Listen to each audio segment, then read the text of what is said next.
Okay, I am Oakley Dean Baldwin, and today we're going to talk about the Dali container ship that struck the Francis Scott Key Bridge last week.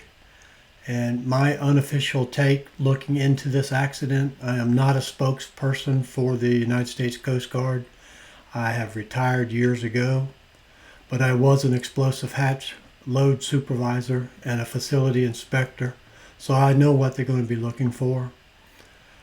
On arrival, a couple of days before, the ship would have been anchored up in the inlet waiting for a harbor pilot to board and bring him into the port of Baltimore. At some point, two tugs would have intercepted and escorted the ship to the dock or to the pier. The nearly 1,000 foot long ship started its unloading process and then loading process, but during the time at the port of Baltimore, they reported electrical problems. So the electrical problems would have had to been resolved before the captain of the port would have issued a permit for them to leave the port. The ship had a captain on board, 22 crew member, a harbor a pilot, and a pilot in trainee when it took off from the port on March the 26th at 12:45 a.m. And she was escorted by two tugboats, the Eric and Bridget McAllister. And at some point, the tugboats discontinued their escort before the ship arrived at the Francis Scott Key Bridge.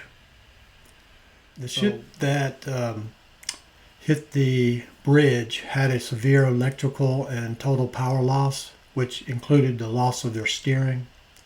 So loaded and traveling at 9 knots, it would have been extremely difficult to come to a stop in such a short period of time. The ship was able to give an SOS warning to the harbor master, and word did make it to the bridge gates. You can tell from the video that the traffic had stopped just at the time before the bridge was struck by the ship. But apparently the word didn't get passed in time to the workers, the street maintenance team that were filling potholes on the bridge. So when the ship hit the bridge, at least 8 people went into the water. Two of those people have been recovered. The distance that the other 6 men fell would have been about 185 feet. So I'm sure that it was instant death when they hit the water. Crews will be interviewed for compliance of their emergency plans on the ship, their records for firefighting, man overboard drills, lifeboat deployment drills, the engine room records, maintenance records on the engine and electrical system. All that's going to be looked into and investigated. So some of the questions that I have will be, did they attempt to use their backup steering system?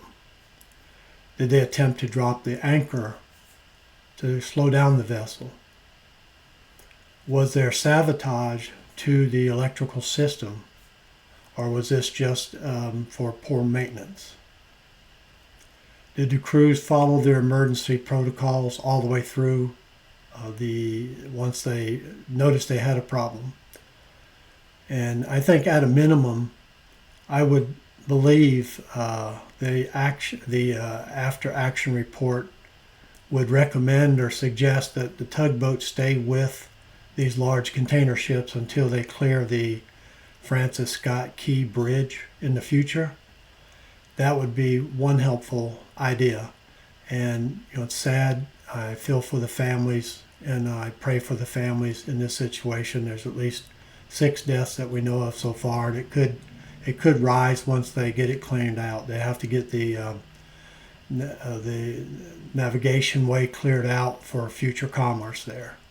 So like, share, subscribe, and we'll catch you next time. Thank you.